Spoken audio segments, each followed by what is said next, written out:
आपल्याकडे प्रवरा ग्रामीण अभियांत्रिकी महाविद्यालय लोणी येथील काही विद्यार्थी आपणास मार्गदर्शन करण्यासाठी आपल्या महाविद्यालयात आलेले आहेत. प्रथमतः आपण त्यांचं टाळ्यांच्या गजरात स्वागत करूया.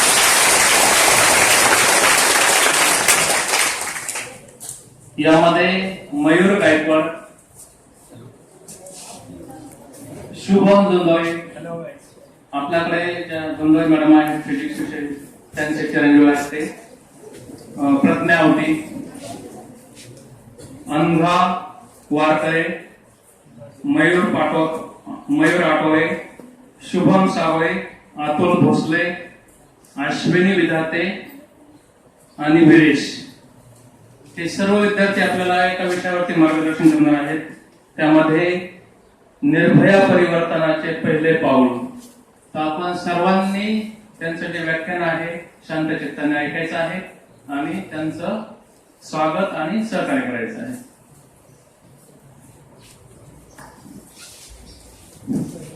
हॅलो गाईज, आज इथे आल्यानंतर मलाही दडपण वाटतंय, कारण की इथे माझी आई शिकवते आणि मी इथे येऊन सेमिनार द्यायचा आहे, तर मला थोडं दडपण वाटतंय. पण आईकडनं मी बरंचसं ऐकलंय की आमचे मुलं फार शिस्तबद्ध आहे म्हणे आणि खूप हुशार पण आहेत.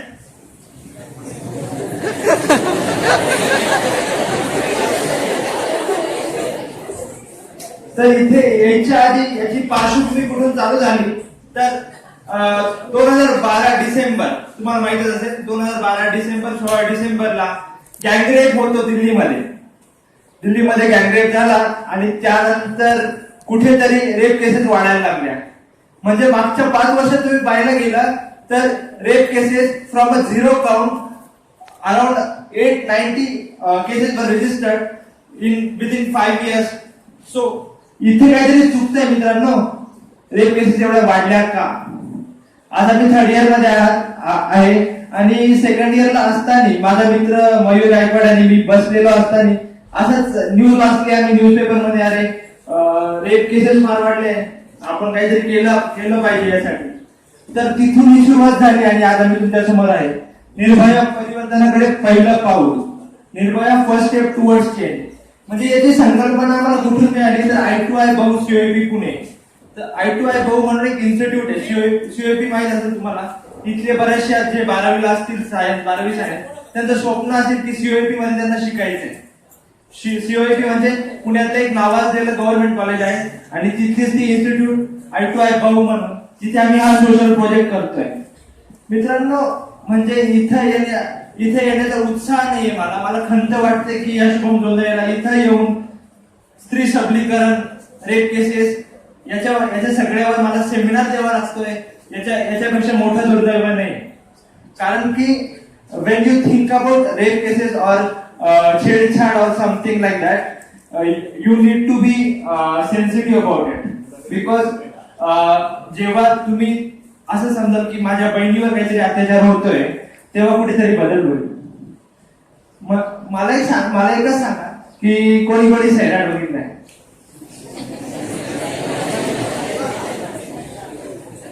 आता सैराट तर सगळ्यांनीच बघितला, पण त्याच्यातून तुम्ही काय घेतलं हे महत्वाचं आहे.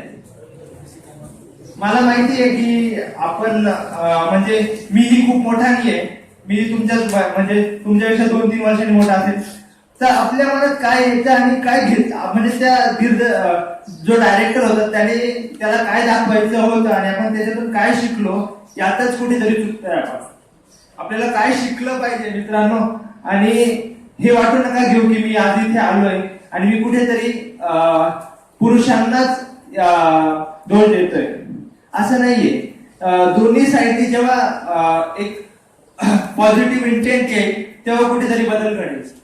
कारण की आज बघतो, आज आपण रोज न्यूज चॅनल बघतो, रोज बेंगलोर मधल्या घटना झाल्या मागच्या डिसेंबरमध्ये, आता मागे घटना होत आहे. तर याचा कुठेतरी इथे कुठेतरी मनाला वाटतं, अरे हे काय चाललंय, आपल्या भारतात काय चाललंय, ज्या भारताच्या संस्कृतीवर सगळ्यांना गर्व होता त्याच भारतात हे असं चाललंय. मग का घडतंय हे, तर हा प्रश्न तुम्हाला पडलेला हवा. मला एक सांगा, जर आपल्याला जीव लावायला आई लागते, आपल्याला सगळं थिंग शेअर करायला आपली बहीण लागते, आपल्याला एक चांगली मैत्रीण लागते, पण जर तुम्ही तिला जन्मच दिला नाही तर तुम्हाला हे कसं काय अनुभवायला मिळेल? तुम्ही फिमेल फिटिसाइड बद्दल ऐकलं असाल. स्त्री भ्रूण हत्या करतात. का करायला हवं? का याची गरज का पडली माणसाला की त्यांनी स्त्री भ्रूण हत्या केली? एक प्रश्न की स्त्री भ्रूण हत्या का करतात, किंवा प्रत्येकाच्या घरी असं आहे. माझ्या घरी सेम कंडिशन. बिकॉज जर माझ्या बहिणीचा जन्म होतो 1992 मध्ये, मग माझ्या आई वडिलांना का असं वाटलं की मला जन्म दिला पाहिजे? का त्यांना असं वाटलं नाही की जी मुलगी पहिली झाली तिच्यावर समाजात का मानलं नाही? त्यांनी मला जन्म दिला आणि मग इथूनच सुरू होतं की अरे यार, आपल्याला मुलगी झाली आणि आपल्याला मुलगा हवाय. का हवा असतो मुलगा? रेप करण्यासाठी?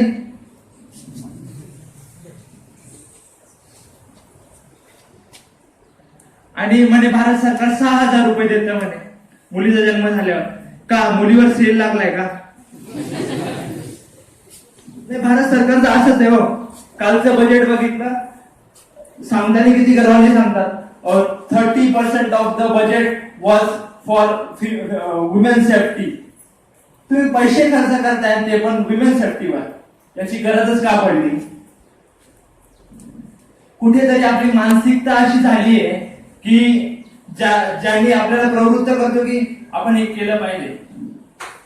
आपण बघतच असतो की समजा एखाद्याने छेड काढली तर मुलांचं कसं असतं की समजा मी छेड काढली आणि मयूर तिथे असला तर मयूर म्हणणार मी तर नाही यार, तो त्याने छेड काढली आणि तो चुकीचा आहे. पण तू ते बघत होता ना, मग तू पण त्याच्यात सहभागी झाला, तू त्याला थांबवलं नाही ना, मग तो पण चुकीचाच आहे. मग मला म्हणायचं एवढं की तुम्ही जर बघत आहात की कोणी छेड काढते तर तुम्ही त्याला थांबायला हवं. कारण दुसऱ्या दिवशी जर आपल्या बहिणीवर असं काही झालं तर तुम्ही काय कराल? हा विचार तुमच्या मनात आला पाहिजे मित्रांनो. आणि मग जर सगळ्यांनी असा विचार केला तर कुठेतरी बदल घडेल. पुढे आपण आलो स्मार्टफोनकडे. स्मार्टफोन आता प्रत्येकाकडे व्हॉट्सअप असेल, फेसबुक असेल. तर फेसबुक आणि व्हॉट्सअपचा वापर कसा करावा? तर आपलं ठरलेलं असतं. मुलीचा नंबर घ्यायचा, व्हॉट्सअपला ऍड करायचा आणि तिच्याबरोबर चॅटिंग करायची. बरोबर आहे की नाही? किंवा फेसबुकला आज एखादी मुलगी दिसली, तिचं नाव काढायचं, मग सर्च करायचं, तिला फ्रेंड रिक्वेस्ट करायची आणि तिच्याबरोबर चॅटिंग करायची. एवढ्यापर्यंत सीमित ती सोशल मीडिया राहिली आहे. आता आमचंच बघा, नाही आम्ही पण तेच करायचो. त्याच्यातला भाग तो नाही की आम्ही केलेलं नाहीये. पण आज आम्ही काय करतोय तर आमच्याकडे व्हॉट्सअप ग्रुप आहे निर्भया म्हणून. तर त्याच्यावर फक्त महिला सुरक्षितता हाच मुद्दा आम्ही घेऊन त्याच्यावर मेसेज पडतात. त्याच्यावर एक पण गुड मॉर्निंग गुड नाईटचा मेसेज पडत नाही. त्यानंतर आमचं फेसबुक पेज आहे. आम्ही कुठेतरी जागरूकता हे करतोय. तर तुम्ही काहीतरी असं केलं पाहिजे. आज तुम्ही सायन्सच्या युगात जगतात, तुम्ही सायन्सचे पेज लाईक करा FB वर, त्याच्यानी माहिती मिळवा. त्यानंतर व्हॉट्सअपला MPSC UPSC चे ग्रुप्स असतात, त्याला ऍड व्हा. कुठेतरी तुमचंही चांगलं होईल आणि समाजाचंही चांगलं होईल. आपण समाजाचं कुठेतरी देणं लागतो. या भावनेतून आपण काहीतरी करायला हवं. कारण की आपण जन्म घेतला का की आपण जन्म यासाठीच घेतला की आपण समाजात जन्म घेतो, मग समाजासाठी आपलं काहीतरी कर्तव्य आहे आणि ते कर्तव्य आपण केलं पाहिजे. आमचंही काहीतरी कर्तव्य आहे म्हणून आम्ही इथे आलोय आणि तुमच्या पुढे हे सांगतोय. अजून एक मजेची बाब म्हणजे काय तर आपल्या महाराष्ट्रामध्ये 1000 पुरुषांमागे फक्त 929 स्त्रिया आहेत. आणि आपल्या शेजारच केरळामध्ये बघितलं तर 1000 पुरुषांमागे 1029 महिला आहेत. मग आपण त्यांच्याकडून शिकायला नको का? आणि पुढे म्हणजे मला किंवा मयूरला किंवा प्रज्ञाला इथे येऊन सेमिनार देण्याची आज गरज पडते. म्हणजे कुठेतरी आपण चुकलोय. म्हणजे तुम्ही चुकलाय किंवा मी चुकलोय अशातला भाग नाही. पण तुम्ही सुधारला किंवा मी सुधारलो, आजपासून म्हणजे आम्ही आमच्यापासून सुरुवात केली आहे. तर आपण म्हणू शकतो ना की यार मी सुरुवात केली आहे ना, तर मी कुठेतरी चांगलं होण्याचा प्रयत्न करतोय. कारण जर आपण सुरुवात नाही करणार तर आपण दुसऱ्यांना पण म्हणू शकत नाही की तू चुकीचं करतोय. कारण तू सुरुवात केली आहे, मग आपल्याला माहिती आहे की आपण सुरुवात केली तर आपण काहीतरी चांगलं करतोय आणि आपण त्याला थांबवू शकतो. पुढे मी प्रज्ञाला आमंत्रित करेन पुढच्या स्टेजवर. हॅलो फ्रेंड्स, झोप येते का? झोप येते का सगळ्यांना? मग रिस्पॉन्स का नाही येते? तिच्यावर का हसते? तिने रिप्लाय दिला म्हणून? ती एकटीच बोलली म्हणून हसताय का? मग आमच्यावर पण हसा, कारण आम्ही एवढ्या सगळ्यांना, आम्ही 6 जणच आलो प्रोजेक्ट करायला. वेगळंच करतोय ना, मग हसा ना सगळे आमच्यावर. जोकचा विषय वाटतोय का? बरोबर आहे, आपली संस्कृती आपल्याला हे शिकवते. जोपर्यंत शेजारच्या ज्या घरावर काही येतं ना, आपल्याला काहीच वाटत नाही. विचार करा, दिल्लीत जी रेप केस झाली ती जर आपली बहीण असती तर कसं वाटतं? ती बहीणच होती ना आपली. जर आपण संविधान आपल्या प्रतिज्ञेत म्हणतो सारे भारतीय माझे बांधव आहेत, आपल्या बहिणीवरती रेप झालाय, काल झाला, आज झाला, उद्या होणार आहे, आणि आपण हसतोय. खरंच हा हसण्याचा विषय आहे का?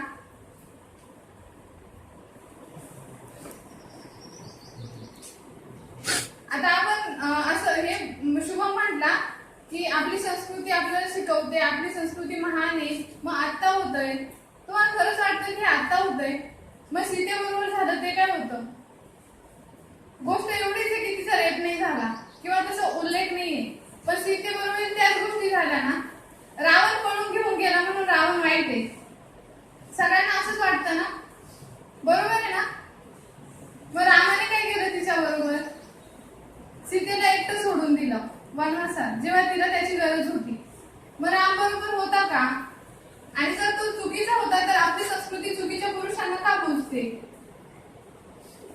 राम एक बाणी होता, एक वचनी होता, एक पत्नी होता, मान्य मला, पण जर तो त्याच्या एका पत्नीची काळजी नव्हता घेऊ शकत, त्याला सीतेची गरज तेव्हा पडली जेव्हा त्याला त्याची मुलं त्याच्यापेक्षा श्रेष्ठ वाटू लागली.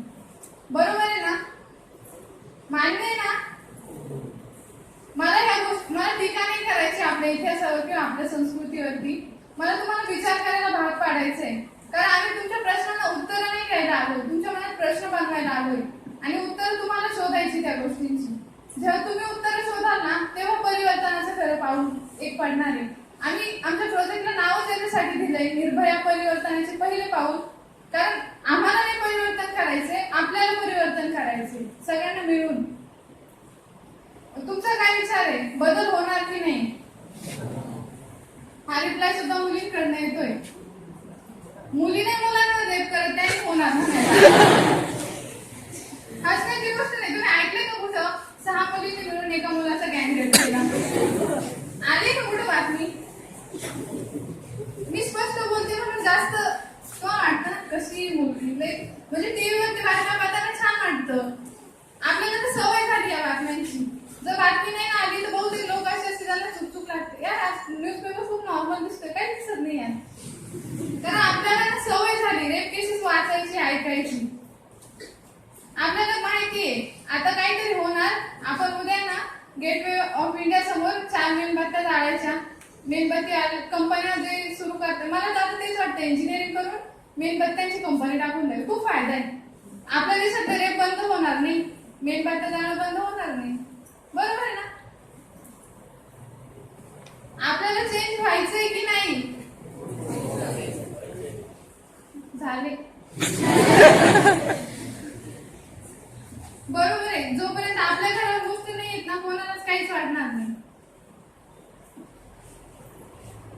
राणी पद्मावती कोण कोणाला माहिती? नाही माहिती? एक राजपूत राणी होती, खूप सुंदर होती. नाही माहिती? मला वाटलं आता ह्या वयाच्या मुलांना लव्ह स्टोरी वाचायची खूप हौस असते. वाचलं असेल कोणीतरी? नाही, छान. मला खरंच छान वाटेल जर तुम्ही अभ्यासच करत असाल तर. कारण मला नाही आवडत ह्या प्रोजेक्ट करायला, अजिबात पण नाही आवडत आहे. एक मुलगी जर इतर मुलीसाठी प्रोजेक्ट करते म्हणजे किती घाण गोष्ट आहे. त्यांना त्यांच्या सेफ्टीची जर आम्ही शिकवायचं, तुम्ही स्वतःला कसं सांभाळाल तर मग कसं चालणार ना? मला नाही आवडत, यांना कोणालाच नाही आवडत हा प्रोजेक्ट करायला. आमचं खूप चर्चा होते या गोष्टी. आता तुम्हाला माझं एक्झाम्पल सांगते. आम्ही प्रोजेक्ट करतोय सगळे. राणी सिद्धी अण्णा हजारेचं गाव माहिती ना, आम्ही तिकडे गेलो होतो. 3 मुलं आणि मी एकटी. हा, आता आपल्या समाजाची मानसिकता. माझा भाऊ आहे मोठा, त्याच्या एका मित्राने मला बघितलं. मी घरी सांगून गेले होते, पण माझा दादा मुंबईला असतो, त्याला माहित नव्हतं. माझ्या पप्पांना सांगून गेले होते. त्याच्या मित्राने बघितलं, त्याला फोन करून सांगितलं, अरे तुझी बहीण एका मुलाबरोबर फिरते, त्याच्या गळ्यात हात टाकून. नाही, रिअल कंडिशन आहे. माझ्या दादाचा मला फोन आला, मग तो माझ्या पप्पांशी बोलला. मग पप्पांनी त्याला सांगितलं की मला माझ्या मुलीवर विश्वास आहे, ती असं करू शकत नाही, आणि ती प्रोजेक्टच्या कामासाठी गेली होती. त्या गोष्टीचं मला एक्सप्लेनेशन का द्यावं लागतं? एक मुलगी एक मुलगा बरोबर फिरू नाही शकत का? आणि जर फिरले तर त्याचं नातं एक मित्रमैत्रिणीपर्यंत असू नाही शकत का? आज पण तुम्ही बघा, मुली बसले, मुलं बसले, बाकीची मुलं बाहेर बसवली, मध्ये नव्हती बसू शकत का? आम्ही बरोबर फिरतो. आम्ही आता मी यांच्या बाईकवर आले, गोष्ट ऑड आहे ना खरंच. मग ही मुलं बाहेर का बसली, इथं का नाही बसली? आपल्या क्लासमध्ये एक मुलगा एक मुलगी बेंच पार्टनर का नाही असू शकत?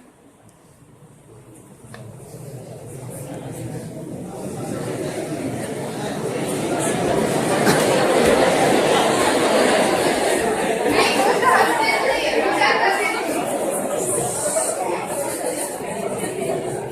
नाही, तुम्ही आता हसा, मला तो प्रॉब्लेम नाही. तुम्ही घरी गेल्यावर विचार करा. आपल्याकडे कसं माहिती का, मुलींना सांगितलं जातं मुलाशी बोलायचं नाही, मुलांकडे बघायचं नाही. आता ताई याचा मुलगा का चांगला नाही, तो असाच आहे, तो तसाच आहे. आपल्या मम्मी पप्पा खूप इन्सिक्युअर असतात आपल्याला घेऊन, खूप जास्त ओव्हर प्रोटेक्टिव्ह. आणि त्यात काय होतं, आता तुम्ही सगळेच मॅच्युअर मुलं आहेत. एक एक्झाम्पल आहे, आम्ही प्रत्येक वेळेस देतो. आपल्याकडे ना सफरचंद भेटतं किती 100 रुपये किलो, आणि बोरं भेटतात, आपण विकतच घेत नाही, घरीच असतात. आपल्याला बोरांची किंमत वाटत नाही, अट्रॅक्शन वाटतं सफरचंदाचं. तुम्हाला मला काय सांगायचं कळलं ना? मुलगी सफरचंद आहे,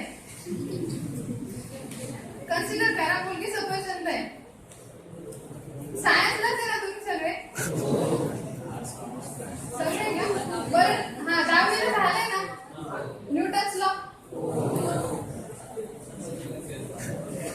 मान्य आहे ना?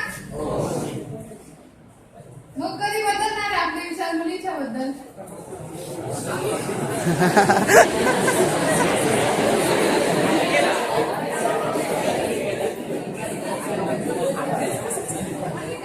मला मध्ये एक बोलायचंय थोडस, की जर आता आपण त्याला हसतोय, बरोबर आहे, काहीतरी त्याने उत्तर दिलंय. मला फक्त एवढंच सांगायचंय, जोपर्यंत आपण अशी लिडरशिप क्वालिटी आत्मसात करणार नाहीये, तोपर्यंत काही होणार नाहीये. तो काहीतरी तिकडून बोलतोय असं तुम्हीही बोललं पाहिजे. जोपर्यंत आपण कुठेतरी ठाम होत नाही ना, तोपर्यंत आपल्यात बदल घडणार नाही. आता आम्ही इथे आलोय, काहीतरी बोलतोय आणि लगेच बदल घडणार आहे असंही काही नाही. जोपर्यंत तुम्ही काहीतरी, आता आम्ही इथे येतोय, आम्ही काहीतरी बोलायला सांगायला तुम्हाला आलोय, कशाबद्दल तरी सांगायला आलोय, म्हणजे आम्ही कशाला तरी विरोध करतोय किंवा कशाला तरी सपोर्ट करतोय असं नाही. परंतु खरंच मोठा इश्यू आहे, त्याच्याबद्दल बोलतोय, आणि असं तुम्ही उत्तर दिली पाहिजे. माझं मत आहे की असं हसलं नाही पाहिजे. कारण होतं काय, तो एकटा ट्राय करतोय उत्तर देण्याचं, त्याचं उत्तर चुकीचं असू द्या किंवा बरोबर असू द्या, तो फक्त ट्राय करतोय आणि त्याला पुढे जाऊ द्या. जोपर्यंत आता तो इथे बोलतोय मजाकमध्ये असू द्या, पण जेव्हा तो मोठे होईल कुठेतरी त्याला असं वाटेल की यार हे 4-5 मुलं आले होते, अशा बद्दल बोलत होते, मी तिथं माझं मत असं मांडलं.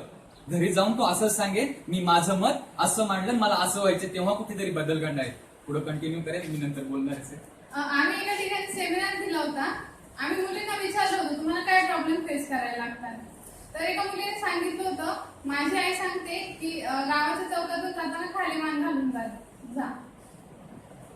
असं कोणाला सांगितलेलं आहे इकडं आणखी? म्हणजे तुमचं गाव डेव्हलप आहे तेवढं, मग तिला असं का सांगितलं गेलं?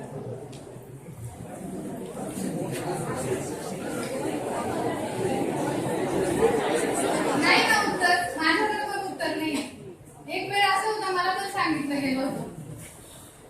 प्रत्येकाला मुलगी म्हणून प्रत्येकाला हे सांगितलं जातं, तू मुलगी आहे, बाहेर मोठ्याने हस. आई सांगते ना, किती मोठ्याने बडबड करते, बाहेर जाऊन किती मोठ्याने हसते, तुला हे शिकवलंय का मी? किंवा थोडीशी चूक झाली ना, तुझी सासू उद्या मलाच नाव ठेवेल म्हणते ना.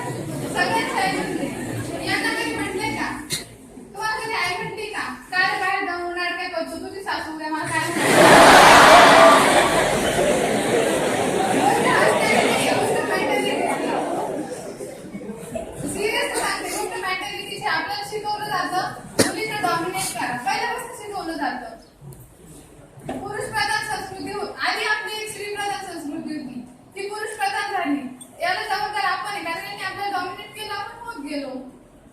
एक तुम्हाला माहिती शंकर भगवान माहिती सगळ्यांना, त्यांची बायको कोणी पार्वती, तिला पण घाबरतात, ते खूप घाबरतात माहिती ना. ती चिडल्यावरती काय म्हणतात ते, त्यांनी तरी तिसरा लग्न नाही लागतो, ती नॉर्मल चिडली तरी भूकंप वगैरे, सिरियल बघता ना हिस्टॉरिकल सगळी, ती चिडली ना तरी भूकंप वगैरे येतो, सगळं म्हणजे सगळे देव तिला घाबरतात. मान्य नाही. मग तिच्यावरती वेळ आला तर सगळे तिला घाबरू शकतात, तर आपल्यावर वेळ आला आपल्याला काय नाही. मग आपल्यावर अशी वेळ आली तर आपण काय ऐकून घेतोय, आपण प्रतिकार का नाही करत त्या गोष्टींचा. त्यांना 2 हात आपल्याला पण आहे, त्यांना 2 पाय आपल्याला पण आहे, सगळ्या गोष्टी आपल्यात इक्वल आहे, मग आपण कमी का पडतोय. प्रत्येक आई वडिलांचं स्वप्न असतं माझ्या मुलाने खूप शिकावं, मुलीने दुसऱ्याच्या घरी जातात, थोडंफार शिकवायचं, चांगलं स्थळ मिळेल, लग्न करून द्यायचं, बरोबर ना. तरी पण आई वडील शिकवतात मुलांना, शिकतात मुली प्रत्येक त्यांना सगळं येतं. इकडे तर मुली किती मुलींना बाईक चालवता येते, किती मुलांना स्वयंपाक करता येतो, त्यांचा संबंधच नाही दरवाजाच्या बाहेर, काहीच बोलायचं नाही त्यांना. छान आहे तुझ्या बायकोचं, चांगलं होईल. अरे हसण्याची गोष्ट नाही का, बाकीचं लग्न नाही होणार का हसताय. अरे तो जर त्याच्या बायकोला मदत करेल तर हसण्यासारखं काय. म्हणजे तुम्हाला स्वतःसाठी पोटासाठी करायची लाज वाटते का, तुम्हाला स्वतःची काम करायची लाज वाटते का. मग ज्याला स्वतःची काम नाही त्याला काय म्हणायचं.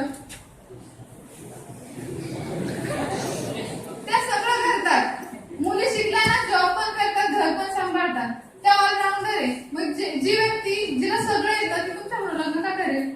तुम्हाला काहीच येत नाही, पैसा कमावणं म्हणजे आयुष्य नसतं, आणि मग त्या जॉबला लागले ते पण कमावतील. मग तुम्हाला आपण ना फॉरेन कल्चर फक्त कपड्यांमध्ये आणलंय, तुम्हाला माहिती ना तिथं 50-50% काम डिवाइड केलेलं असतं. तिने जर स्वयंपाक केला तर त्याला कपडे धुवावे लागतात. मग आपलं फॉरेन कल्चर फक्त कपड्यांमध्ये दिसलं पाहिजे का, आपल्याला स्वतःच घर झाडायची लाज वाटते का, आणि वाटत असेल तर का. देवाने मुलींना 6 सेन्स दिलाय, ते एका वेळेस 2-3 कामं करू शकतात. मान्य आहे मला, तुम्ही एका वेळेस एक पण काम नाही करू शकत का. तर तुम्हाला पाय फक्त बाहेर फिरायला, नजर फक्त दुसऱ्याच्या मुलींकडे बघत दिलेली आहे.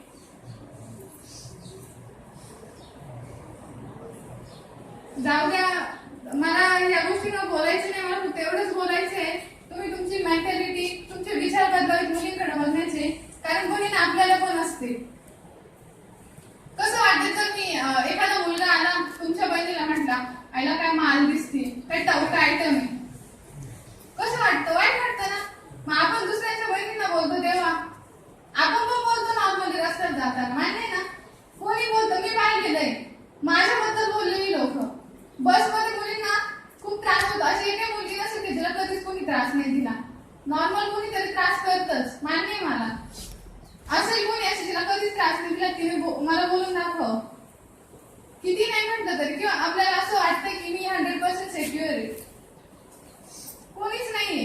याचं कारण काय, आपला भाऊ दुसऱ्याच्या बहिणीला त्रास देतो, तिचा भाऊ आपल्याला त्रास देतो. वाईट वाटतं ना मी असं बोलल्यावर, नाही वाटत, तुम्हाला काहीच वाटत नाही.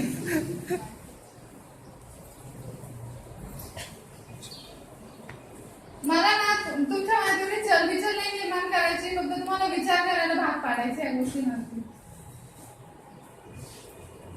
करायला या गोष्टींवरती विचार. मी फक्त बाजू मांडायचा प्रयत्न करते मुलींची. माझं असं मत नाही की मुलींना तुम्ही श्रेष्ठ बनवा, मुलींना तुम्ही समान वागा, एवढंच सांगायचंय मला. कारण तुम्हाला कधीच माहित नाही त्या काय फेस करतात किंवा आम्ही काय फेस करतो. मी मयूर गायकवाडला विनंती करते त्याने बोलावं, आणि जर माझ्या प्रश्नावरती नक्कीच विचार करा.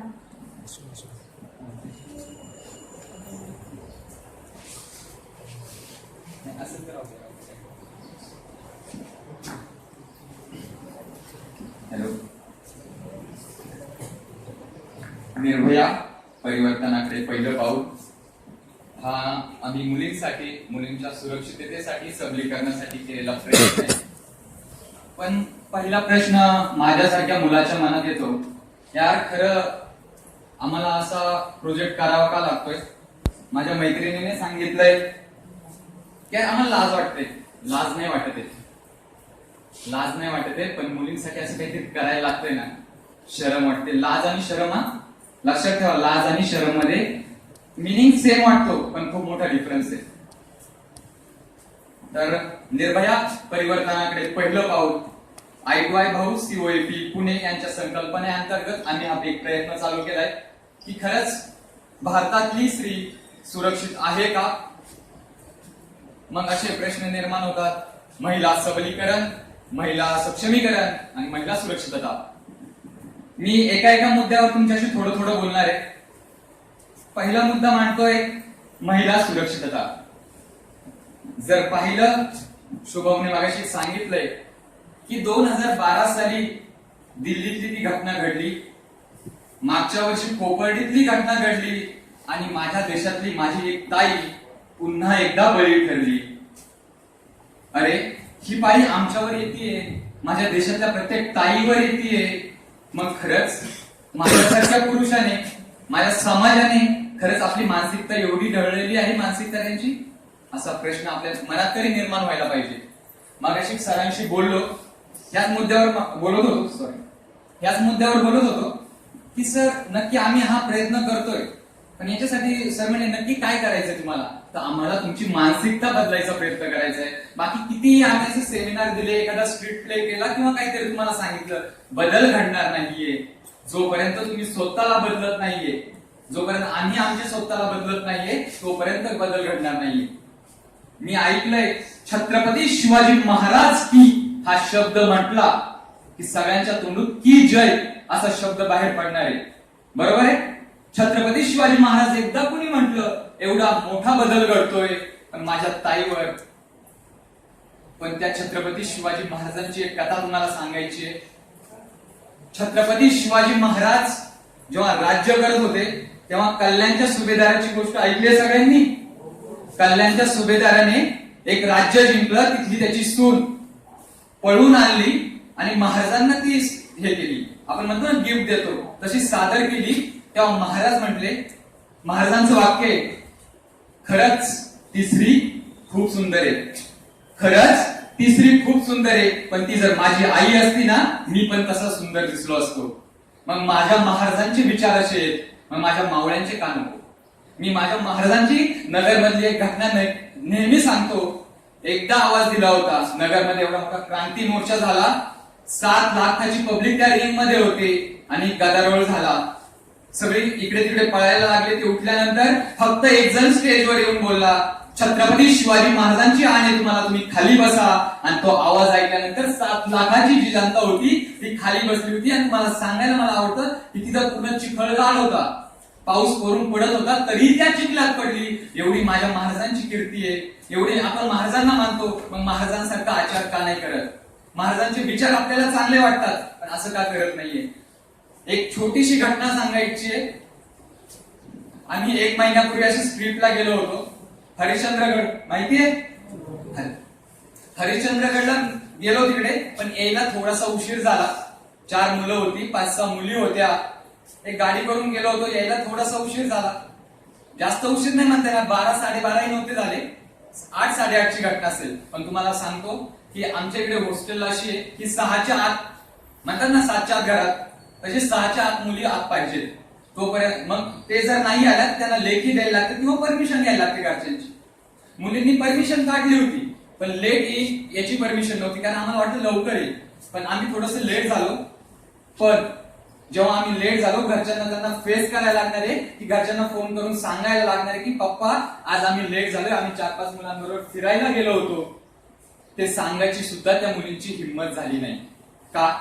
कारण आपला समाज तेवढा विचार करत नाही. एक मुलगा आणि एक मुलगी जर सोबत चालले असतील तर आपण असा विचार करत नाही की ते चांगले मित्र असू शकतात, चांगले बहीण भाऊ सुद्धा असू शकतात. आपण हा विचार करत नाही. सैराटचा मुद्दा यांनी मांडला. सैराट मुद्दा परत मला उकलायचा आहे की खरंच सैराट हा पिक्चर जो निघला तो कशासाठी निघला? एखादी लव्ह स्टोरी दाखवायची होती, प्रेम प्रकरण दाखवायचं होतं? नाही, त्याने सांगितलं डायरेक्टरचं जे मागचं काम आहे ते लक्षात घ्या. डायरेक्टरचं काम होतं, अरे जेव्हा ती आरची आणि परशा पळून गेले ना, दोघांचे आई वडील रडत होते. त्या आई वडिलांना कोणी लक्ष दिलंय? कुणीच नाही. तुम्हाला तो परशा चांगला वाटला की आरची चांगली वाटली, ती बुलेट चालवते तेही चांगलं वाटलं. आम्ही म्हणत नाही तुम्ही बुलेट चालू नका, पण योग्य वयात योग्य गोष्टी आपणही केल्या पाहिजे. हा आम्हाला मान्य आहे, 21 वर्ष झालं 23 वर्ष झालं तुमचे लग्न होणार आहे, आमचेही लग्न होणार आहे. पण जे आता जर पाहिलं, सैराट पिक्चर निघला, मूवी झाल्यानंतर असे काही प्रकरण घडायला लागले. या गावातून एक मुलगा मुलगी पळून गेली, त्या गावातून एक मुलगा मुलगी पळून गेली. अरे पण त्यानंतर घरच्यांचे जे हाल होत आहेत ते आपण बघत नाहीये. अशी मानसिकता का बनते? किंवा खरंच तुम्हाला माहितीये तुमचं लग्न होणार आहे, बरोबर आहे, पण मग पळून जायचं कारण काय? आता मागाशी रेप बद्दल आम्ही बोलतोय, बलात्कार बोलतोय, असे शब्द सुद्धा वापरायला आपल्याला कसं तरी वाटतंय. बलात्कार एकदा असंच आम्ही बोलत होतो, म्हणलं यार आपण 11वी 12वीच्या 8वी 9वीच्या मुलांवर जाऊन सेमिनार देतोय, खरंच बलात्कार शब्द वापरला पाहिजे, रेप हा शब्द वापरला पाहिजे, आणि एक दुसरा शब्द याला म्हणून अतिप्रसंग. कारण म्हणतात ना, शब्द असे सौम्यता, मागाशी सांगितलं लाज आणि शरम, तसेच सौम्यता कमी करतं. पण ह्या घटनेने सौम्यता कमी होणार आहे. माझ्या ताईवर दर दिवशी जेव्हा अशा घटना घडतायत त्याच्यामुळे सौम्यता कधी कमी होणार आहे? नाही. तुम्हाला एक प्रश्न विचारायचा आहे, महिला आरक्षणावर पण जाणार आहे. आता जर एक प्रश्न विचारला की आपल्या भारतामध्ये किती टक्के महिला आरक्षण आहे, कोणी सांगू शकेल? हात वर करा. ज्याला उत्तर येईल त्यांनी नक्की हात वर करा, कारण मागाशी कसं सांगितलेलं आहे, जो हात वर करेल तोच वर जाईल. हा दादा प्लीज. 50% आरक्षण दिले, त्याच्यासाठी टाळ्या झाल्या पाहिजेत. 50% आरक्षण दिलं हे उत्तर बरोबर आहे का चुकीचं आहे हे मी नंतर सांगतो. पण मी मागाशी बोललो होतो, तुम्ही उत्तर द्यायला शिका. जोपर्यंत तुम्ही स्वतःसाठी लढत नाही ना, तोपर्यंत बदल घडणार नाही. जोपर्यंत आम्ही इथे येणारे सेमिनार देणारे, बदल घडणार नाही. जोपर्यंत तुम्ही स्वतःसाठी काही करत नाही ना, तोपर्यंत काहीच होणार नाही. अजून कुणाला माहिती आहे किती टक्के आरक्षण आहे महिलांसाठी? ओके, तुम्ही सांगू शकता, काही प्रॉब्लेम नाही. चुकलं तर घाबरू नका. इथं आम्ही तुम्हाला मार्क्स देणार असं नाही. होतं काय माहितीये का, 33% आरक्षण बरोबर आहे त्याचं. टाळ्या झाल्या पाहिजेत त्या मित्रासाठी. 50% आरक्षण हा पण बरोबर आहे. फक्त हे स्थानिक स्वराज्य संस्था जे आपण म्हणतो ना, तिथे फक्त 50% आरक्षण आहे. बाकी कुठे जॉब वगैरे करायचे असेल तुम्हाला तर तिथे, किंवा आपल्याला शिक्षण घ्यायचं तर तिथे 33% आरक्षण आहे. मग आपण भारत सरकारकडे असे मोर्चे काढले, खरंच या मोर्चांनी आपल्याला काही दिलं? सांगायला गर्व वाटतो, मी मराठा आहे मी मराठा.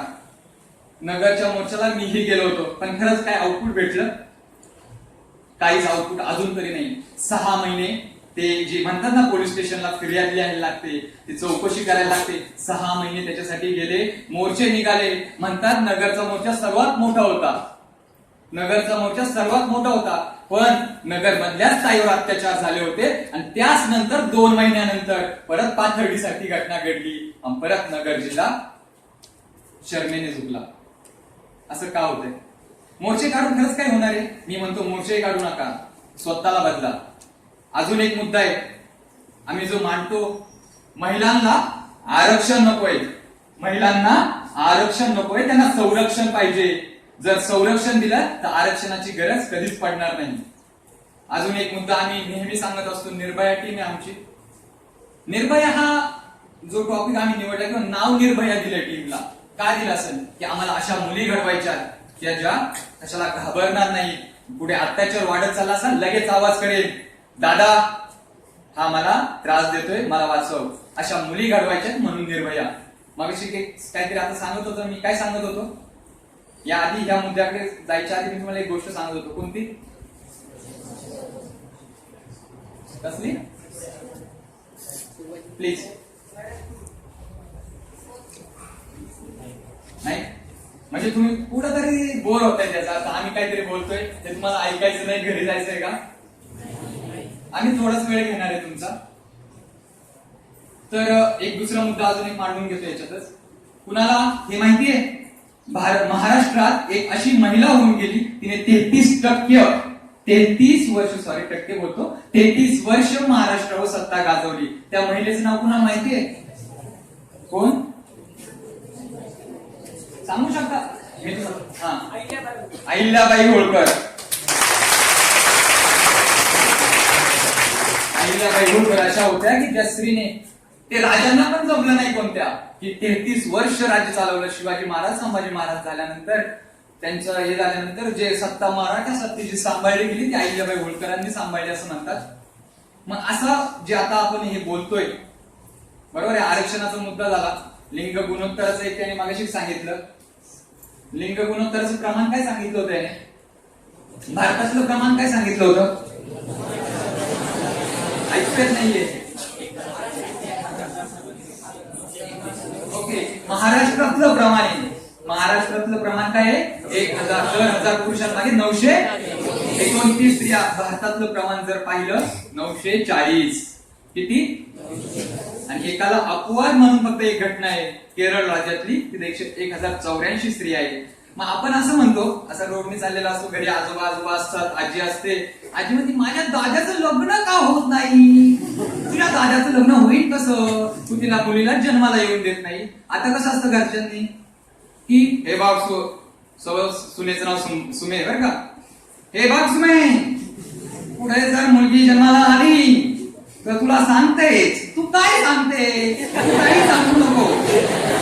आम्हाला तेच म्हणायचंय की जोपर्यंत आपण स्त्री भ्रूण हत्या टाळत नाही, स्त्री भ्रूण हत्या खरंच खूप मोठा प्रश्न. आपण म्हणतो रेप होतात, अत्याचार होतात, अतिप्रसंग होतात. अरे कधी होतात? 21, 30, 25 जेव्हा महिलेचं वय होतं तेव्हा होतं. पण त्या महिलेला जगू द्या ना. अरे तुम्ही तिला गर्भातच मारताय तर तिच्या अत्याचाराचे हे प्रश्न बाजूला राहिले. मग आम्हाला काय म्हणायचंय? स्त्री भ्रूण हत्या असू द्या, स्त्री पुरुष समानता असू द्या, खरंच आपण जे म्हणतो ना स्त्री पुरुष समानता वगैरे, काय गरज आहे का इक्वॅलिटीची? हा, मुलींना काय वाटतं याबद्दल की खरंच स्त्री पुरुष समानतेची गरज आहे का? आहे. कशासाठी पाहिजे? कशासाठी स्त्री पुरुष समानता पाहिजे? अरे जर आपण महाभारतापासून रामायणापासून जरी पाहिलं ना, स्त्री श्रेष्ठ होती, स्त्री श्रेष्ठ आहे आणि स्त्री श्रेष्ठ राहणार आहे. त्याच्यामुळे आपल्याला स्त्री पुरुष समानता नकोय, पण आपले जे आहे तेच आपल्याला पाहिजे. आपलं जे स्थान आहे ते आपल्याला गमवायचं नाहीये. बरोबर आहे? तुम्हाला एक प्रश्न विचारायचा आहे. भारतातील पहिली महिला IAS कोण? ज्याला उत्तर येत आहे त्याने हात वर करा. आता बघूया कॉम्पिटिशन. आता मुली वर्सेस मुलं, नेहमीच कॉम्पिटिशन लावली जाते. आता मुली वर्सेस मुलं, महिला IAS कोण? हात वर करा. टाळ्या झाल्या पाहिजे मुलींसाठी. आणि हेच पाहिजे आपल्याला. तुमचा आवाज आहे ना तो कुठेतरी दबला जातोय घरच्यांच्या नावाखाली, किंवा आपली जी पुरुष प्रधान संस्कृती येणे. मागे एक उदाहरण सांगितलं तिच्या दादाचं. आम्ही राजेगण सिद्धीला असंच याला गेलो होतो अण्णांना भेटायला, पण कुठून तरी दादाने पाहिलं आणि काहीतरी त्याचा अर्थ काढला. मग असं होतंय, आपला आवाज कुठेतरी दबला जातोय आणि आपल्याला दबवून जायचं नाहीये. जोपर्यंत तुम्ही अन्यायाविरुद्ध लढा देणार नाहीत ना, तोपर्यंत तुमच्यावर अन्याय होतच राहणार आहे. मग काय असं बलात्कार वगैरे जे आहे ते घडत राहणार आहे. तुम्ही त्याच्याविरुद्ध आवाज उठवा. आता मला सांगायला आनंद वाटतो की जी प्रज्ञा आहे ना, तिला जुडो कराटे येतं, ब्लॅक बेल्ट येते. काही नाही म्हटलं तरी एक जरी मुलगा पूर्ण आला ती सपासप कानाखाली देऊ शकते ना. तुम्हाला तेच करायचंय. मुलाला एकदा कानाखाली वाजवा. जर तुम्हाला त्रास देत असेल ना, घरचे नाही म्हणणार नाही, कुणाच्या घरचे नाही म्हणतील त्यांना त्रास दिल्यावर सपकन वाजून द्यायची. परत त्यांनी आपल्याकडे वाईट नजरेने पाहिलं नाही पाहिजे. आणि मुलांनी रागवायचं नाही, नाहीतर माझे 4 मित्र सोबत घेऊन आला पुढे दादा घेऊन. अरे पण तिने सांगितलं ना मगाशी, जर त्याच ठिकाणी आपली बहीण असते तर असा विचार येतो. हा, माझी आई असली तर, माझी वहिनी असेल तर, माझी बहीण असेल तर. जोपर्यंत आपण आपल्यापर्यंत विचार करत नाही ना, तोपर्यंत काहीच होणार नाही. आपल्याला बदलायचं. मागाशी विचारलं होतं IAS कोणी? उत्तर दिलेलं आहे किरण बेदी. सगळ्यांच्या घरच्यांना वाटतं माझी मुलगी किरण बेदी व्हावी, सिंधुताई सपकाळ व्हावी, किंवा काहीतरी देशाचं नाव प्रतिभाताई पाटील सारखं राष्ट्रपती बनवून कुठेतरी झळकावं. पण त्या राष्ट्रपती बनण्यासाठी, किरण बेदी होण्यासाठी खरंच आपल्याला घरून सपोर्ट भेटतोय तेवढा? अरे 6च्या आत तू घरात दिसली पाहिजे. साधं साखर घरातली संपली, जर रात्रीचे 8 वाजले ते चहा करायचा आहे, साखर संपली तर म्हणते छोटू तू इकडे, दिदे तू आत बस, तू जाऊ नकोस, छोटूला जाऊ दे. का? एवढी बंधनं का घातली ती मुलींनी? हा मुद्दा मला मांडायचा आहे की एवढी बंधनं का? कुठेतरी जोपर्यंत आपण म्हटलं, मागाशी तिने त्या सफरचंदाचं उदाहरण दिलं, मी अजून एक उदाहरण देतो. जर एखाद्या पानावर आपण पेन्सिलने काही लिहिलं तर ते फोडण्यासाठी कोणतं साधन वापरतो? रबर. रबर तुम्हाला त्याच्या प्रॉपर्टीज माहिती आहे रबरच्या? जर आपण असं ताणला तर तो इलॅस्टिसिटी प्रॉपर्टी ना त्याला, बरोबर आहे? तुम्ही सगळे 11वी 12वी आहात. तर एक ताणणे जे असतं, मराठी त्याला एक शब्द आहे मला, तन्यता. तन्यता हा शब्द आहे की जर आपण त्याला इलॅस्टिसिटी प्रॉपर्टी आहे, जर आपण तो ताणला तर तेवढाच ताणत जातो. आपलं असंच झालंय, लहानपणापासून मुलींना असं ठेवलेलं आहे की आपण असं ताणायचा प्रयत्न करतो. त्यांची जे रिलेशन्स आहेत ना, एक मुलगा एक मुलगी, नाही कबड्डीच्या मैदानावर तुम्ही सोबत खेळायचं नाही, खो खोच्या मैदानावर तुम्ही सोबत खेळायचं नाही, मुलांचा गट इकडे खेळा, मुलींचा गट इकडे खेळा. लहानपणापासून आपल्याकडे ही दरी निर्माण करण्याचं काम करते. मग सरांसोबत त्याबद्दलही बोलत होतो की खरंच को एज्युकेशनची जी संकल्पना आहे ती आपल्या कॉलेजमध्ये, आपल्या घरापासून सुरुवात केली पाहिजे. को एज्युकेशन अशी कन्सेप्ट आहे. को एज्युकेशन म्हणजे काय, तुम्हाला काय वाटतं? काय मराठी? सहशिक्षण. याला तुम्हाला काय वाटतं, काय असं? मी मागाच्यापासून म्हणतोय उत्तर द्यायला शिका. नाही माहितीये? उत्तर सांगतो. जर तुम्ही पाहिलं, को एज्युकेशन म्हणजे लहानपणापासून जे तिने मुद्दा मांडला ना मागाशी, एका बेंचवर का बसू नये एक मुलगा आणि मुलगी. सगळे मुलं हसले, या माझ्या शेजारी ती मुलगी बसणार, आणि तुला काय होतंय, बसू दे ना तिला. मला हेच सांगायचंय, जोपर्यंत जर तुझा मित्र तुझ्या शेजारी बसू शकतो, तशीच तुझी मैत्रीण का बसू शकत नाही? बरोबर आहे? एक आपण काय केलं माहिती का, आपले रिलेशन ताणवायचा प्रयत्न केलेला आहे. मुलगी म्हणजे वेगळी काहीतरी, मुलगा म्हणजे वेगळा काहीतरी. जोपर्यंत आपण हे थांबवत नाही, तुम्ही कॉन्व्हेंटची मुलं बघा, किंवा आता मी इंजिनिअरिंगला वगैरे आलो, आता मी पण ग्रामीण भागातून आलेलो आहे, मला पण जास्त मुलींसोबत असं हिंमतच होत नाही की मी तिच्याशी असं फ्रेंडली बोलू शकतो. नाही होत हिंमत. का तर लहानपणापासून ते गिरवलं गेले ना. मुलींपासून बाजूला राहायचं, मुलींमधून कळायचं नाही, आणि मुलींमध्ये जर बोललं ना मुलींसोबत, हे बाईलाच बरं का,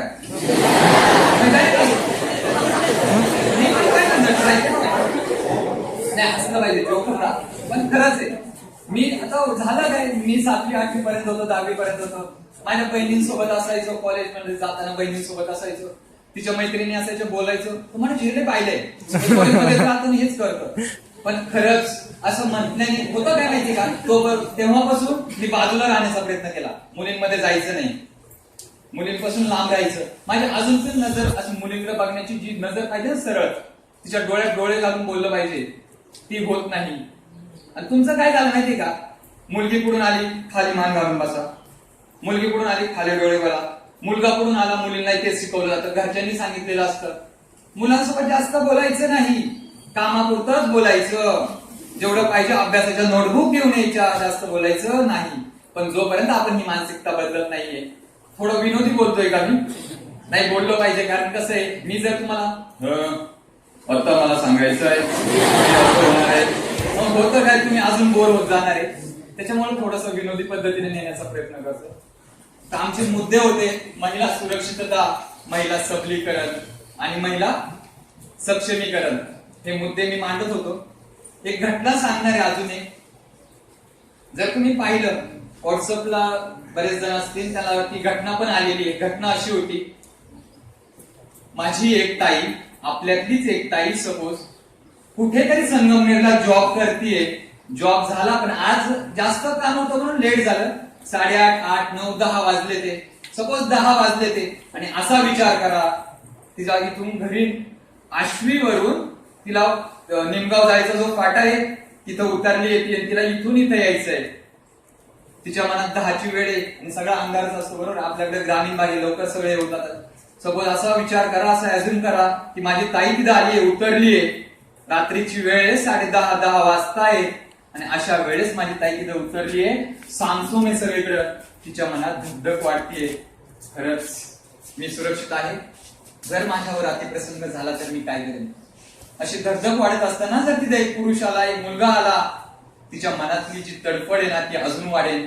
घरी फोन करून सांगितलेलं असतं वडिलांना, पप्पा मी येतेय, आज थोडासा उशीर झालाय, पण मी व्यवस्थित आहे.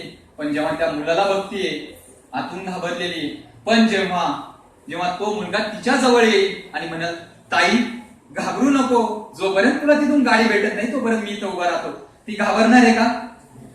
घाबरणार आहे का ती? जर ती असं म्हणत असेल तर घाबरणार आहे का ती? नाही. जर ती तिथेच उभा आहे, सपोज तिथून एखादी रिक्षा आली, ती रिक्षात बसलीये, तो तरुण निघून गेला. पण रिक्षा चालक आता जर पाहिलं तर रिक्षा ड्रायव्हर, टॅक्सी ड्रायव्हर असं जर म्हटलं तर कोण असतं हे जास्त करून? पुरुषच. आपल्या इकडे अजून काय आलेलं नाही. दिल्लीमध्ये जर पाहिलं तर टॅक्सी वगैरे मुली चालवायला चालू केलेले, कारण दिल्लीमध्ये सध्या खूप मोठ्या प्रमाणात असे प्रकरण वाढत चाललेले. सपोज ती ताई रिक्षामध्ये बसलीये, आता येते परत पुढे ड्रायव्हर सीटवर एक पुरुष आहे. गाडी निमगाव जाळीतून पुढे आली आहे, इथं सामसूम रोड आहे. ताईच्या मनात परत धगधग चालू झालीये, खरंच मी सुरक्षित आहे? हा मला काही करू शकेल का? ताई असा विचार करते आणि परत जर तिने पुढे पाहिलं तो रिक्षावाला म्हणतोय, ताई घाबरू नकोस, मी तुला घरापर्यंत नीट सोडेल. परत तिच्या मनातली दगदग कमी झाली. त्या रिक्षावाल्याने तिला आपल्या आश्वीमध्ये सोडलं, पण पुलापासून तिचं घर जरा आत होतं, म्हणून तिला असं पूर्ण अंधार असल्यामुळे जरा भीती वाटली. म्हणजे आता ह्या अंधारात जर माझं काही झालं तर मी कुणाला तोंड दाखवायचं? तिथं परत एक मुलगा दूधवाला भैया सकाळचा असा चाललेला होता संध्याकाळच्या वेळेस, कारण सगळ्या किटल्या वगैरे गोळा करून चालला होता. त्या दूधवाल्या भैयाने तिला पाहिलं आणि तिला बोलला, बहना घबराना मत, मैं तेरे साथ हूं. असं जर म्हटला, तिला खरंच सांगतो. आणि अशा 3 पुरुषांची आपल्या देशाला गरज आहे. अशा 3 पुरुषांची आपल्या देशाला गरज आहे की जे विचार करतील प्रत्येक स्त्री की माझी बहीण आहे. हा एक्सेप्शनल केस आहे ना तुम्हाला, एक जण तुमची बायको असणार आहे, पण जेव्हा आपण म्हणतो भारत माझा देश आहे, सारे भारतीय माझे बांधव आहेत, हे मत मला फोडून काढायचंय. भारत माझा देश आहे, सारे भारतीय माझे बांधव आहेत. 50 वर्षापूर्वी संविधान लिहिलं. असं म्हणतात की भारताचं जे संविधान आहे ते खूप खूप भारी आहे असं म्हणतात. काहीतरी त्याला आपण हे पण भेटलेलं आहे, अवॉर्ड पण भेटलेलं आहे. पण मला म्हणायचं त्याच्यात पण चूक आहे. सारे भारतीय माझे बांधव आहेत म्हणजे माझ्या भगिनींनी काय केले त्यांचा उल्लेख का नाही तिथे? हा असा विचार माझ्या मनात येतो का? अजून एक मुद्दा तुम्हाला मांडायचा, मागायचा जो मुद्दा आहे तो कंटिन्यू करतो की माझी ताई तिथं उतरलेली आहे, तिची भीती जरा कमी झाली, ती घरी पोहोचली. अशा तीन पुरुषांची गरज आपल्या भारत देशाला आहे. तरच आपला भारत देश कुठेतरी महिला सक्षमीकरणाबद्दल बोलत, सुरक्षिततेबद्दल बोलत. बरोबर आहे? तर एकटी मुलगी, मला याच्याबद्दल एकच म्हणायचंय, एकटी मुलगी जर पुढे दिसली तर ती संधी नाही, आपली जबाबदारी आहे आणि जबाबदारी घेऊन वागा. एकटी मुलगी कुठे दिसली तर ती संधी नाही, आपली जबाबदारी आहे. हे वाक्य लक्षात ठेवा. सगळे ऐका की एकटी मुलगी ही संधी नाही तर ती जबाबदारी आहे, जबाबदारी घेऊन वागा. तरच आपला देश कुठेतरी बदलेल. एवढं बोललोय आम्ही. शेवटची एक स्टोरी सांगतो आणि माझं बंद करतो. बाकीच्यांना पण बोलायचं, तुम्ही पण कंटाळलेले आहे. सॉरी, माझा जरा बोलण्याचं हे झालं. ओके, याने एक मुद्दा राहिलेला आहे माझा, तो मांडण्याचं हे केलेलं आहे. एक वाक्य होतं आपल्या शाळेवर वगैरे लिहिलेलं असतं, मुलींचं शिक्षण प्रगतीचं लक्षण. मुलींचं शिक्षण प्रगतीचं लक्षण. अरे का शिकवता मुली? नका शिकू. काय प्रगती होत नाही. कशासाठी? मुलींचं शिक्षण कशासाठी माहिती का? यांची प्रगती होण्यासाठी. मुलींचं शिक्षण कशासाठी? यांची प्रगती होण्यासाठी. यांच्या प्रगतीसाठी तुम्ही शिकू नका, तुम्ही तुमच्या हक्कांसाठी शिका. तुम्हाला काहीतरी तुमचं मत हे करायचंय, तुम्हाला तुमचं अस्तित्व निर्माण करायचंय, त्या अस्तित्वासाठी तुम्ही शिका. किंवा माझ्या घरच्यांचं असं वाटलं पाहिजे की माझी मुलगी इंजिनियर आहे, माझी मुलगी डॉक्टर आहे, याच्यासाठी शिकू नका. तुम्ही तुमचं अस्तित्व या जगात निर्माण करावं तुमचं अस्तित्व, म्हणून तुम्ही जगडा किंवा तुम्ही शिक्षण घ्या. एक प्रांजल पाटील म्हणून एक नाव आहे. प्रांजल पाटील 2 महिन्यापूर्वी सगळ्यांनी ऐकलंही असेल, सगळ्या टीव्हीवर झळकत होतं. ती बद्दल एक स्टोरी सांगतो. प्रांजल पाटील असा निर्भयाचा प्रोजेक्ट करतोय.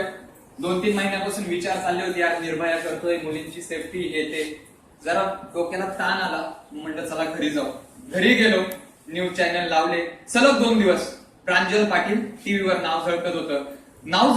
मग म्हटलं प्रांजल पाटील हे नाव आहे काय का तो ब्रँड बाबा, एवढं झळकतंय. नंतर कळलं आणि तेव्हा मला गर्वही वाटला. आणि दुसऱ्या क्षणी शर्मेने मान खाली झुकली गेली. प्रांजल पाटील अशी मुलगी आहे की जी 100% अंधत्व असून सुद्धा UPSC क्वालिफाय झाली. आणि तिच्या या क्वालिफाय झाल्यानंतर दुग्ध शर्करा योग म्हणून रेल्वे सरकारने तिला नोकरीही दिली. पण शर्मेची बाब बोलतोय की जेव्हा नोकरी देण्याची किंवा तिला रुजू करण्याची वेळ आली तेव्हा रेल्वे सरकार म्हणतं की नाही, आम्ही तिला नोकरी देऊ शकत नाही, ती अपंग आहे किंवा ती मुलगी आहे. मग मला असं म्हणायचंय, ताईवर मुलगी म्हणून अन्याय झालाय की अपंग आहे म्हणून? मला असं बोलून तुमच्या मनात चिलविचिल निर्माण करायची नाहीये की खरंच ताईवर मुलगी म्हणून अन्याय झालाय की अपंग. पण खरंच तुम्ही याच्यावर विचार केला पाहिजे असं मला वाटतं. जोपर्यंत तुम्ही स्वतःसाठी लढत नाहीये, परत परत त्याच मुद्द्यांवर येतोय, जोपर्यंत तुम्ही स्वतःसाठी लढत नाहीये तोपर्यंत बदल घडणार नाहीये. त्याच्यासाठी स्वतः खंबीर व्हा. कुठं काही वाटलं ना तुम्हाला संकट तर लगेच घरच्यांना सांगत जा. कारण खरंच सांगतो, जोपर्यंत तुम्ही घरच्यांना तुमचे प्रॉब्लेम शेअर करणार नाही तोपर्यंत त्यांनाही कळणार नाही. त्याच्यामुळे घाबरत जाऊ नका. आपले कॉलेजचे टीचर्स असतात, एखाद्या मुलाने त्रास दिला आणि मुलीनेही त्रास दिला तर लगेच टीचर्सला सांगत जा. आणि ते असं काही आपल्याला असं काठी घेऊन मारणारे वगैरे नसतात, ते पण कुणाचे तरी आई वडील असतात, हे लक्षात ठेवा. त्यांच्यावर जेव्हा त्यांच्या मुलीवर अशी परिस्थिती आणि ते तुम्हाला तुमच्या मुला मुलींसारखे जपतायत, त्यांच्यासाठी तुम्ही तेवढं तर शेअर करू शकता. जर तुम्हाला प्रॉब्लेम असेल तर सरांशी शेअर करू शकता. आणि मुलींना कुणाला माहितीये का, कॉलेजमध्ये एक कमिटी असते मुलींच्या सुरक्षिततेसाठी. आपल्या कॉलेजमध्ये आहे ना सर मुलींसाठी? हे बघा, जोपर्यंत तुम्ही हे जाणून घ्यायला पाहिजे. तुम्ही आमचं मत काय आहे, तुम्ही हे जाणून घ्या. मुलींसाठी कमिटी आहे. असं जर पाहिलं, मी आता असंच फिरत होतो, अश्विनचा असू द्या किंवा 2-3 कॉलेजवर शाळेवर आम्ही सेमिनार दिले आणि तेव्हा कळलं आपल्या राहता तालुका संगमनेर तालुक्यात सायराटचं प्रमाण जरा जास्तच आहे. असं का? कारण कुठेतरी आपली जी मानसिकता आहे ना ती बदलत चालली. तिने मागाशी रामायणामधला उल्लेख केला होता. रामायणा की रावण, मी म्हणतो तुम्हाला काय वाटतं, रावण चांगला होता का वाईट होता? चांगलाच होता. कारण 14 वर्ष म्हणतात आपल्या नजर कैदेत असलेल्या स्त्रीला कधी वाईट नजरेने नाही पाहिलं. आणि हा मुद्दा मांडायचा आहे, आपल्या बहिणीचा अपमान झाला म्हणून त्याने मृत्यूही पत्करला. त्याच्यामुळे मला म्हणायचंय, राम हे खूप चांगले होते. आपल्या इथे असे काही राक्षस उदयास आले ते की जे आपल्यावर अत्याचार करतायत, अन्याय करतायत, त्याच्या विरुद्ध आवाज उठवा आणि निर्भया परिवर्तनाकडे एक पहिलं पाऊल यात तुम्हीही सामील व्हा. आमचा व्हॉट्सअप ग्रुप आहे, FB पेज आहे, याला काय आम्ही तुम्हाला पैसे घेणार नाही, काही नाही. तुम्ही ऍड व्हा, त्याच्यावर आम्ही माहिती वगैरे टाकत असतो. तर त्याला ऍड व्हा आणि त्यावर आम्ही डिस्कस करत असतो. महिलांचे प्रॉब्लेम्स तेच डिस्कस करत असतो. तुम्हाला काही प्रॉब्लेम असेल तुम्ही सरांशी शेअर करू शकता, मॅडमशी शेअर करू शकता. तर धन्यवाद मला बोलायची संधी दिल्याबद्दल. आणि अश्विनी विद्यार्थी आपल्याला पुढचं थोडंफार सांगेल.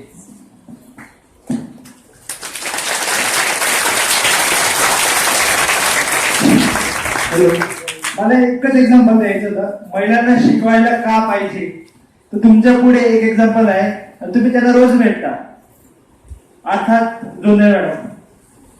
तर मॅडमला म्हणजे आई जर शिकली नसती तर आज मी इंजिनिअरिंग करू शकलो नसतो. हे फार तेवढंच खरं आहे. 6 वर्षापूर्वी जेव्हा वडील गेले त्यानंतर एक प्रश्न उभा राहिला होता की आता करायचं काय. आणि जर माझी आई शिकलेली नसती तर मी आधी इथे उभा नसतो आणि मी इंजिनिअरिंग करत नसतो. त्यामुळे इथे उपस्थित असलेले सर्व लोकांना तर मी सांगेल की त्यांच्या मुलीला त्यांनी इतकं शिकवलं पाहिजे की ती खंबीरपणे उभं राहिली पाहिजे. कारण पुढच्या आयुष्यात तिच्यावर असा काही प्रसंग आला तर ती खंबीरपणे उभं राहू शकेल आणि तुमच्या पण परिवाराला ती हे करू शकेल. अजून एक मुद्दा राहून गेला होता, आपण म्हणतो मुलीला समान मालमत्ता आपली काय म्हणतो प्रॉपर्टी दिली पाहिजे. पण आमचा मुद्दा असा आहे, तुम्ही मुलीला प्रॉपर्टी देऊ नका, तुम्ही सुनेला प्रॉपर्टी द्या.